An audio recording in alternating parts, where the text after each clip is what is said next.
మర్రి golden diamonds ప్రారంభోత్సవ మరియు అక్షయ తృతీయ ప్రత్యేక ఆఫర్ గా VA పై ఫ్లాట్ 25% తగ్గింపు. Marri golden diamonds, Kukatpally, Hyderabad. America అధ్యక్షుడు డొనాల్డ్ ట్రంప్ అన్నంత పని చేశారు. ఇరాన్ ఓడరేవులు, తీర ప్రాంతాలను తమ నౌకాదళంతో దిగ్బంధించారు.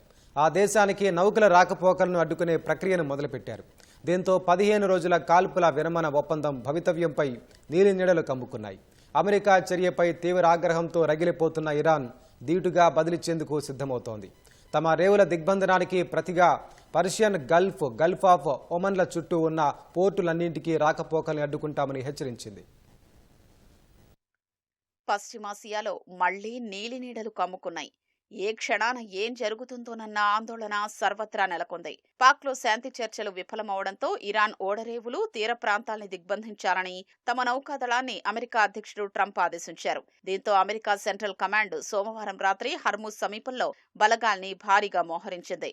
ఇరాన్కు వచ్చే, ఆ దేశాన్ని వీడే నౌకలన్నింటినీ అడ్డుకుంటామని సెంట్రల్ కమాండ్ ప్రకటించింది. పర్షియన్ గల్ఫ్ ఆఫ్ ఒమన్లలోని ఇరాన్ ఓడరేవులకు రాకపోకల్ని సాగనివ్వబోమని స్పష్టం చేసింది.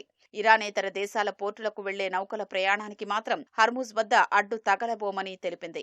దిగ్బంధన ప్రక్రియ కోసం ఇరాన్ పోర్టులు, తీర ప్రాంతాల చుట్టూ 15కు పైగా యుద్ధ నౌకల్ని అమెరికా మోహరించింది.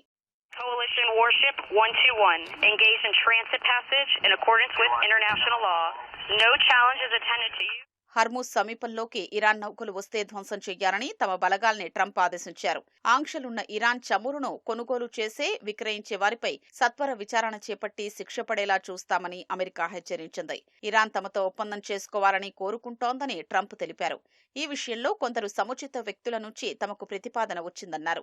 ఇరాన్ అణ్వస్త్రాల్ని కలిగి ఉండేందుకు తాము ఎన్నటికీ అనుమతించబోమన్నారు. ప్రస్తుతం ఇరాన్ తీవ్ర ఒత్తిడిలో, దయనీయ స్థితిలో ఉందన్నారు. ఆ దేశం తమతో తిరిగి చర్చలు జరుపుతుందా లేదా అన్న విషయాన్ని పెద్దగా పట్టించుకోనని చెప్పారు. హర్ముజ్ ను తెరుస్తామంటూ ఇచ్చిన మాటను ఇరాన్ నిలబెట్టుకోలేదని ట్రంప్ ఆక్షేపించారు.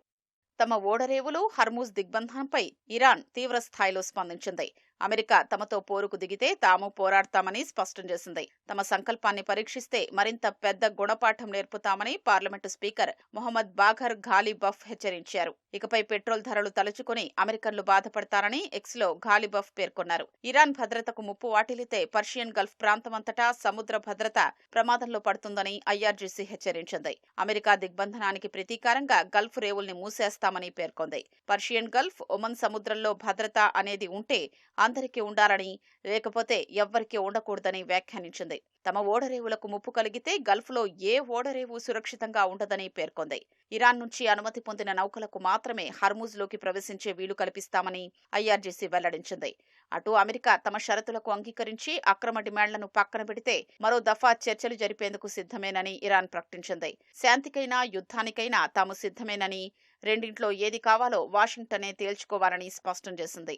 ట్రంప్ పిలుపునిచ్చిన ఇరాన్ దిగ్బంధన ప్రక్రియలో తాము పాలు పంచుకోబోమని బ్రిటన్, ఫ్రాన్స్ సహా పలు నాటో దేశాలు స్పష్టం చేశాయి. హర్ముజ్ జలసంధిలో రాకపోకలు తిరిగి ప్రారంభమయ్యేలా చూసేందుకు ఫ్రాన్స్ అధ్యక్షుడు ఇమ్మాన్యుయల్ మెక్రాన్తో కలిసి ఈ వారం ప్రత్యేక సదస్సు ఏర్పాటు చేస్తానని బ్రిటన్ ప్రధానమంత్రి కీర్ స్టార్మర్ ప్రకటించారు. హర్ముజ్ దిగ్బంధనం వల్ల అంతర్జాతీయంగా చమురు ధరలు భారీగా పెరిగేందుకు కారణమవుతుందని రష్యా హెచ్చరించింది. హర్ముజ్ ను మూసివేసే హక్కు ఏ దేశానికి లేదని ఐక్యరాజ్యసమితి షిప్పింగ్ చీఫ్ ఆర్సేనియా డొమింగేజ్ స్పష్టం చేశారు. శాంతి చర్చలు విఫలమవడంతో ఇరాన్పై మళ్లీ దాడులు చేసేందుకు అమెరికా, ఇజ్రాయెల్ సిద్ధమవుతున్నట్లు తెలుస్తోంది. పరిమిత స్థాయిలో దాడుల్ని పునరుద్ధరించేలా ట్రంప్ సలహాదారులు ప్రణాళికలు రచిస్తున్నారని విశ్వసనీయ వర్గాలు ఉటంకిస్తూ పలు అంతర్జాతీయ మీడియా సంస్థల్లో కథనాలు వెలువడ్డాయి.